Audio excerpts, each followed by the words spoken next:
Hey everybody, it's Jen Beck. How are you? Wanted to talk with you for a couple minutes today about sugar. Sugar is actually one of the biggest problems that I see for most people that I work with, and for most people in general that are trying to lose weight or improve their health, because it is one of the most inflammatory substances, and it's in everything. Not to mention that it's also one of the most addictive substances that we can find. It's in everything and it's everywhere. And if you're somebody that's addicted to alcohol or drugs or something like that, you can change your environment and get away from those things. But let's face it, we all have to eat. So the idea of us actually being able to use willpower, and I'm just not gonna eat sugar when it's in everything, is really challenging, right? Sugar is in breads and pastas and salad dressings and soups and in ketchups and condiments and all of these things that we would never really think about sugar being in. But it's probably also one of the biggest reasons why in today's day and age the average person eats about 180 pounds of sugar a year, right? Because there's all of these different hidden sources and they use all kinds of different hidden names for it. Anytime you see anything with the word syrup in it, think sugar. Anything that has obviously sugar or juice are going to be sugars. Anything ending in the letters OSE or OS is going to be a sugar. And the food manufacturers are catching on to the fact that we're catching on to them, and knowing that things like high fructose corn syrup are one of the leading contributors to diabetes and obesity. So the food manufacturers decided to get smart. They said, well, everybody knows that high fructose corn syrup is bad for us, so we're just going to rename it and call it corn sugar, right? So they're going to dupe the consumer into buying something that's not high fructose corn syrup. It's not had the negative press, it's not have the negative words. And so we'll just assume that it's just a normal sugar like any other sugar, right? And to that point, like sugar is sugar is sugar.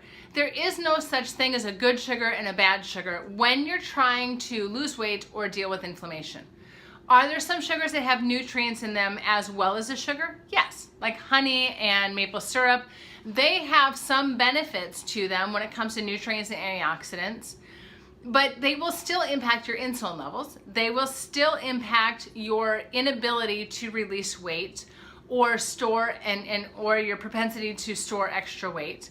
So we've got to understand the fact that sugar is sugar is sugar, regardless if it's a healthy sugar or a totally white processed sugar. It is still sugar, right? So one of the things that we need to do is look at how do we stabilize our blood sugar levels?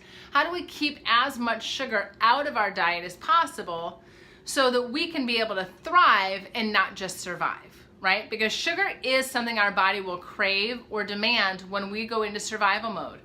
When you have low blood sugar, when you're tired, when you're fatigued, when you need a boost of energy, your body is going to reach for sugar naturally because sugar is instant energy, right? Any carbohydrate breaks down and turns into sugar.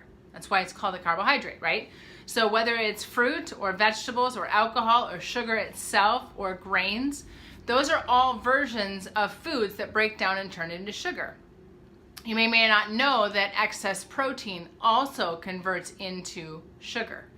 So we want to be aware of how much we're eating, and it may surprise you that the government is actually recommending 40 grams of sugar or less per day to be healthy.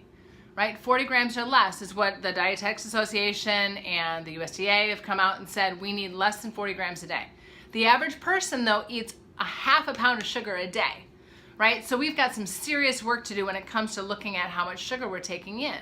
Now, personally, the clients that I've seen have the best results are the ones that focus on taking in less than 25 grams of sugar per day, total, right? That includes our fruit, that includes everything else.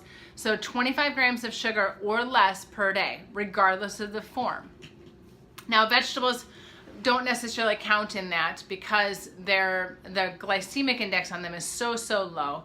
And there's very little difference between the amount of fiber that's in there and the amount of sugar that's in there. So vegetables are kind of a wash because their carbohydrate and dietary fiber levels are about the same. But if you're looking at decreasing your insulin levels, if you're looking at losing weight, or you're looking at decreasing chronic inflammation or chronic disease, less than 25 grams of sugar per day is where you want to aim for, okay? So takeaways. 1, aim for less than 25 grams of sugar a day. Yes, that means you look at the serving size of what you're going to eat first, and then multiply how much you're actually going to eat by how many grams of sugar are per serving. Okay, so less than 25 grams a day. Make sure you're watching out for hidden sugars. Things that say sugar, syrup, juice, or end in OSE.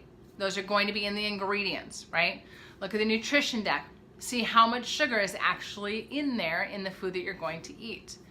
Okay, so we need to be vigilant about what we're eating. We need to yes, we still need to eat, but pay attention to what you're eating and the amount of sugar that you're taking in. And really give yourself the ability and empower yourself to choose what you're going to indulge in. If you indulge in a mandarin orange versus a piece of chocolate cake, which one is going to be better for you, right? They're both sweet, they're both very indulgent, they're both very flavorful, but really choose what you want to indulge in and try and keep it under that 25 grams a day. Okay? If you have any questions whatsoever, reach out. You can reply to or you can comment below this video or send us a message at jen@CompleteHealthRevolution.com.